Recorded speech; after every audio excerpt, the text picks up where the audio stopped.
Hello friends, welcome to my YouTube channel. Exercise 13.8 से question number 1 करेंगे। Find the volume of a sphere. Sphere का volume निकालना है। Whose radius is, 2 point दे रखे हैं आपको। फर्स्ट पॉइंट में जो रेडियस है वो 7 सेंटीमीटर है। चलिए क्वेश्चन की शुरुआत करते हैं। देखिए, स्फेयर होता है इस तरह का बॉल की शेप का, और जब इसके वॉल्यूम की बात की जाए तो यानी कि अगर कोई भी स्फेरिकल चीज है उसके अंदर कितना मटेरियल लगा होगा, जैसे ये स्फेयर है, इसमें कितनी रबड़ लगी है, अंदर तक रबड़ लगी है ना, तो वो सारा इसका वॉल्यूम हो गया। और वॉल्यूम निकालने का हमारे पास डायरेक्ट फॉर्मूला होता है। तो वॉल्यूम ऑफ स्फेयर का फॉर्मूला होता है 4/3 पाई रेडियस का क्यूब। क्योंकि स्फेयर के अंदर रेडियस से अलग तो कुछ होता ही नहीं है, इसलिए सिर्फ इसके अंदर रेडियस ही होता है।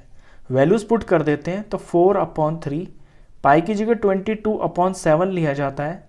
और फर्स्ट पार्ट में रेडियस आपको दे रखा है 7, तो 7 को 3 बार मल्टीप्लाई करना होगा क्योंकि क्यूब है, और वॉल्यूम है तो सेंटीमीटर क्यूब आएगा। सॉल्व करते हैं। 7 1 जा 7 और 7 1 जा 7, ये पूरा कट गया। अब 3 ऊपर मुझे किसी से भी कटता हुआ दिखाई नहीं दे रहा, तो वैल्यूज मेरी बची है 4 × 22 इंटू ये वाला 7 इंटू ये वाला 7, और नीचे 3 भी बच गया है। तो अब कोई ऑप्शन नहीं है, ऊपर ऊपर जितने भी ये नंबर्स हैं इन सबका आपको प्रोडक्ट करना पड़ेगा। तो 4 को 22 से मल्टीप्लाई करेंगे तो 88 आएगा, और 7 7 जा 49। 88 को 49 से मल्टीप्लाई करेंगे तो ये वैल्यू आएगी 4312, और नीचे डिवाइड में 3 भी है तो इसे आपको 3 से डिवाइड भी करना पड़ेगा। जब आप इसे 3 से डिवाइड कर देंगे तो 1437.33 ये आपका आंसर आ जाएगा, सेंटीमीटर क्यूब। ये हुआ फर्स्ट पार्ट। सेकंड पार्ट पे चलते हैं। सेकंड पार्ट में जो दिया हुआ है, आपको रेडियस दे रखी है 0.63 मीटर। तो वॉल्यूम ऑफ स्फेयर का फॉर्मूला 4/3 पाई रेडियस का क्यूब। वैल्यूज पुट करते हैं। 4/3 पाई की जगह 22/7 लिया जाता है, और रेडियस यहाँ हमको भरना है 0.63 इंटू 0.63 इंटू 0.63। बस अब इसको सॉल्व करना है बस।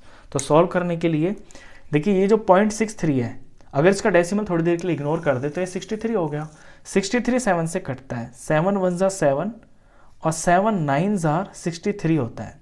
अब पॉइंट के बाद ये 2 नंबर है ना, तो यहाँ भी आपके 2 नंबर होने चाहिए पॉइंट के बाद, तो ये आएगा 0.09 कटने के बाद। ऐसे ही इसे 63 मान लें और ये 3 है, तो 3 1 जा 3 हो गया। इसे 3 से डिवाइड करेंगे तो ये 21 आएगा। पॉइंट के बाद 2 नंबर है तो यहाँ भी 1 और 2 और ये पॉइंट, तो ये वैल्यू आ गई है 0.21।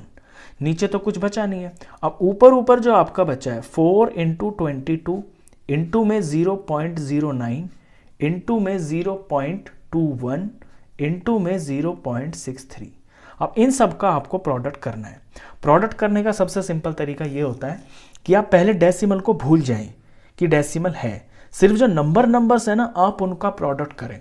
तो आप जब प्रोडक्ट करेंगे तो ऐसे करना, 22 को 4 से मल्टीप्लाई करना, 88 आएगा। फिर 88 को 9 से मल्टीप्लाई करना, फिर कोई वैल्यू आएगी, उस वैल्यू को 21 से मल्टीप्लाई करना, फिर जो आएगा उस वैल्यू को 63 से मल्टीप्लाई करना।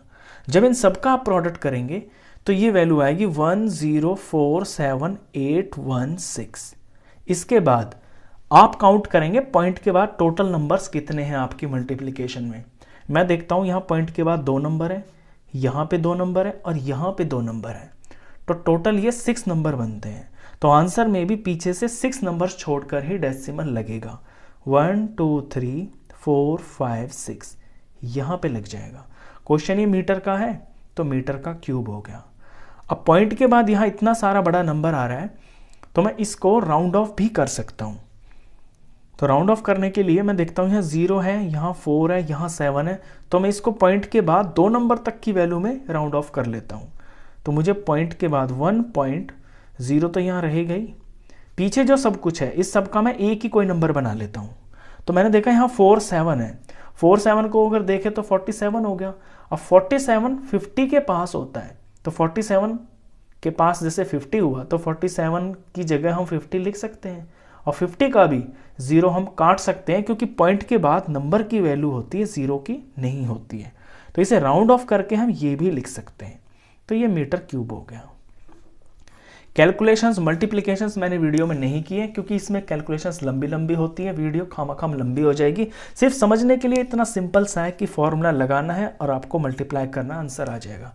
तो इस वीडियो में बस इतना ही। नेक्स्ट क्वेश्चंस के लिए मिलते हैं फिर नेक्स्ट वीडियो में, तब तक के लिए गुड बाय।